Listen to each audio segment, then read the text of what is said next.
আজকের দিনটা শুরু হলো একটু অন্যরকমভাবে। সকাল থেকেই মনে হচ্ছিল আজকে একটু বেশ মজাদার খাওয়া-দাওয়া হলে বেশ মন্দ নয়। সেইজন্য চলে গেছিলাম কালাভুনা খেতে নহাটার হাটে।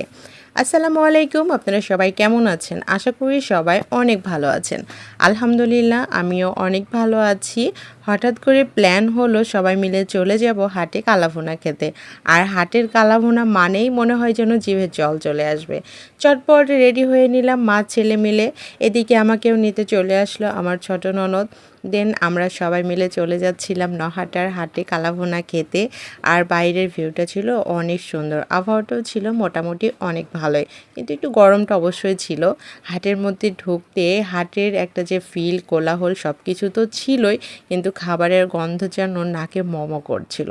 তারপরেও যেতে একটু দেরি করেছি অবশ্যই, কিন্তু আমাদের জন্য খাবার রেখে দিয়েছিল, কারণ আগে থেকে ফোন দিয়ে বলে দেওয়া হয়েছিল আমাদের জন্যই ওয়েট করছিল। যাবার সঙ্গে সঙ্গে তারা খাবার সার্ভ করে। আর কালাভুনাটার চেহারাটা দেখুন একবার, ওফ, দেখতেই কিন্তু অনেক লোভনীয় হয়েছিল। আর এর ঘ্রাণটা যেন নাকে এসে লাগছিল, অনেক মজার ছিল। কিন্তু হাত ধুয়ে একদম বসে গেছি খাবার টেবিলে, আর বসার সঙ্গে সঙ্গে তারাও খাবার দিয়ে দিয়েছে। তাদের সার্ভিসিংটাও অনেক ভালো ছিল।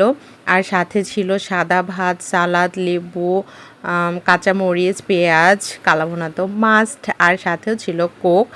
দেন আমার ছোট নন্দাই একটু সালাদটাকে আরেকটু মডিফাই করে নিয়েছিল, গরুর মাংসের ঝোল। দেন আরও কী কী যেন দিল দেখলাম, অনেক বেশি মজার হয়েছিল কিন্তু সালাদটাও বলতেই হবে।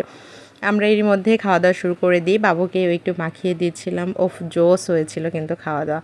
আমিও কালাভুনা করেছিলাম বেশ কিছুদিন আগে, তারপরেও কেন জানি মনে হয় যে হাটেরটা কিনে খাই, দেখে স্বাদটা একটু বেশিই মনে হয়। খাওয়া দাওয়ার শেষে একটু লেবুটা হাতের সাথে ঘষে নিলাম। আর ওই যে একটু দেরি করে গেছিলাম, এজন্য দেখছিলাম সব হাঁড়ি পাতিল সব কিছু তারা মাঝামাঝি শুরু করে দিয়েছে। আর গরুর মাংস দিয়ে খাবার পরে কেন জানি মনে হয় যেন একটু পান খায়। তো সবাই মিলে একটু পান খেয়েই নিচ্ছিলাম যার যার মতো। পানটাও বেশ কিন্তু মজার ছিল। তো আমার ভিডিওগুলো যদি আপনাদের ভালো লেগে থাকে তাহলে কিন্তু অবশ্যই আমার চ্যানেলটি সাবস্ক্রাইব করবেন, এবং যারা ফেসবুক থেকে দেখবেন তারা অবশ্যই ফলো দিয়ে দেবেন। আর খাওয়া দাওয়ার শেষে আমরা চলে গেছিলাম আপুদের ফ্যাক্টরিতে, কারণ হাট থেকে ফ্যাক্টরি বেশি দূরে না। আর আমরা চলে গেছিলাম একদমই গোধূলি সময়ে, যখন পাখিরা এসে গাছে বসবে ঠিক সে সময়ে। এত মজার লাগছিল, হাজার হাজার পাখিগুলো মাথার ওপরে উঠছিল। কী যে একটা ফিল, কী যে একটা ভালো লাগা, মানে চোখে না দেখলে হয়তো বা আল্লাহরই অপরূপ দৃশ্যটা বোঝানো যাবে না হয়তো বা বলে।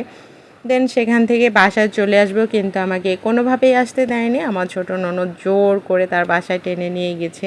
আপুদের বাসায় যাও মানে এইটা খাও সেইটা খাও, খাওয়ার ভয়ে আমি যেতে চাই না মেইনলি। তারপরেও যাওয়ার পরে একদমই দিয়ে দিল সঙ্গে সঙ্গে কালাইপুরি। কালার পুরিটা কিন্তু আপুদের বাড়ির বরাবরই ভালো লাগে। আর তার মধ্যে চোখে পড়ে আপুর অর্গানিক হেয়ার অয়েল আপু রেডি করে রেখেছে। তো আমি আবার একটু নেড়ে চেড়ে দেখছিলাম এতগুলো তেল আপু একসঙ্গে কিভাবে যে করে, আর এতগুলো উপাদান একসঙ্গে, মানে আমি দেখে অবাক হয়ে গেছি যে এইদিকে এতগুলো প্রাকৃতিক উপাদান দিয়ে তেলটা তৈরি করে রেখেছে, আরও কি কি দিবে বলে আপু রেডি করে রেখেছে। যাই হোক, আপুর পেজের নাম ব্ল্যাক পেপার, আপনারা চাইলে কিন্তু কেউ নিতে পারেন। আমি তো সবসময় ইউজ করে থাকি অ্যাজ অলওয়েজ।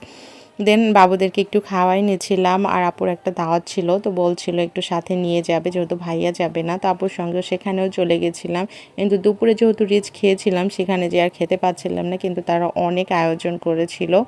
তো এই ছিল আজকের আমার সুন্দর একটা দিন। আশা করি এই সুন্দর দিনটা আপনাদের সাথে শেয়ার করে আপনাদেরও অনেক বেশি ভালো লাগছে। ভালো লাগলে একটা লাইক শেয়ার করে দিবেন, আর সবাই ভালো থাকবেন। আল্লাহ হাফেজ।